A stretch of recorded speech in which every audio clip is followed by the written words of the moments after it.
It is the last transfer day before the Scottish Premiership gets underway. We're Fog Football and we are back with a daily transfer roundup. Welcome to the channel and we welcome Alex Lowry to Hearts. Yes, that is the big news of today. Rangers' wonder kid, the man that is hyped up by a lot of Rangers fans, a lot of Rangers staff and personnel. Alex Lowry, so good that for some reason he can't really get a game at Rangers, but hopefully he'll be good enough to get a game at Aberdeen. It's Hearts, big man. Don't you worry about that. Or unless you support Aberdeen. No, I forgot. No, you wouldn't go to the Sheepshaggers. It's a botch for me. It's a slip of the tongue for me. But he does join Hearts and he will be there for the 2023-2024 season. However, interestingly, just like Hearts when they loaned out Nielsen to Partick Thistle, they included a deal that they could recall him in January, and Rangers have done the exact same thing. So thoughts on that deal first of all, the fact that Rangers have got the option to recall Lowry in January, on January 1st, if necessary. I think that just shows you if he starts every game, or more or less every game, and performs well, he will get recalled back. Depending on Rangers' situation, of course. Now, Hearts director Joe Savage said it was too good of an opportunity to pass up and that the club done the deal very quickly. Hearts head coach Frankie McAvoy said he's very highly regarded prospect with good experience, so we'll see what happens.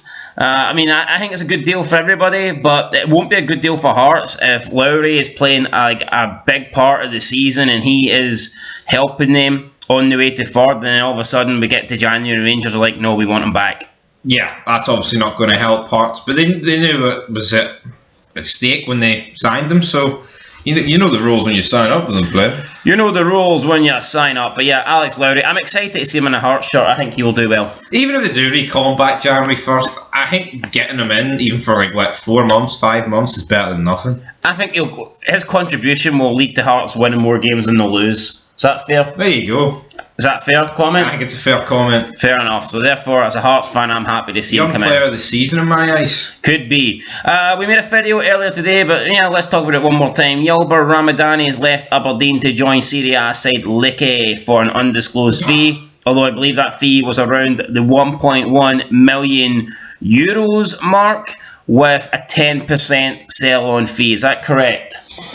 Aye, well, it was 1.1 million euros, but that got rejected, but now it's 1.1 million pounds. Oh, well, that's good to know. The pound is worth more than the euros, so let's rock with the big boy currency. It's all about the pound. 10%. I mean, this is what Aberdeen need to do. This is what Scottish clubs need to do. A 10% sell-on fee. And if Ramadani does go on to have a good run, if he does go on to have a good career at Lecce, and in a couple of years' time is getting moved on, then maybe Aberdeen can profit even more money from him. So yeah, no, Scottish clubs need to start implementing these sell-on fees, and to be fair, they have done for the most part over the last few years, so I think it's a good move for Aberdeen. But he's 27, realistically, how much money is this guy going to go for? Well, even if they get moved, it's better than nothing, obviously, but it's not like this guy's 20 and it's like, oh, when he improves in the Serie A, boom, boom, nah. I mean, I'd be shocked if this team sold him for more than 5 million, but then again, that'd be 500,000. What's the best sell-on fee you've seen in Scottish football? Ever? Aye. I would have to say it's probably the Frimpong one. That I can think of, yes. Celtic must be sitting there praying that he gets sold. Yeah. With the amount of money they could gain from that sale. Anyway, that's it. Aberdeen Hearts. Let's talk about Carl Starfelt. There's been a lot of speculation that he is going to be leaving Celtic, especially with the new defender coming in. And it looks like Celtic are getting braced for bids for Carl Starfelt, the Swedish defender. It looks like he will be on his way out of the club. We've seen his girlfriend leave Celtic last month, and now it looks like he could be joining her. I actually think Carl Starfelt's a little bit better than he gets credit for. A lot of people just assume that he makes up the numbers alongside Carter Vickers, but I think we've seen since when? Last season? I'd say since Jens left, I think Carl Starfelt stepped up and done a good job. Yeah, he has. And how much would they make on him? Brought him in for 4 million. Would there be much of a profit there? I mean, I'd be shocked if he went for more than 8 million. I think probably around 6 would be fair. I don't think he's going for 8. Yeah, but I'd say he's improved since he joined Celtic. I mean, is it not a bad day when Celtic can't sell their starting centre back for 6 million? considering they've just won like 5 out of 6 trophies. Possibly. And last but not least, Graham Souness said he's disappointed how talks went with Rangers over potential return to Ibrox. Apparently, Souness wanted to have a bigger role at the club than Rangers wanted to give him. I think Rangers just wanted him to kind of have a role at the club because he's Graham Souness. But Graham Souness actually wanted a role worth having at the club. And, I mean, he is a Rangers legend. Could he have possibly overshadowed, like, Michael Beale if he comes in and gets a prominent role with Rangers? Possibly. So I can understand why it didn't happen.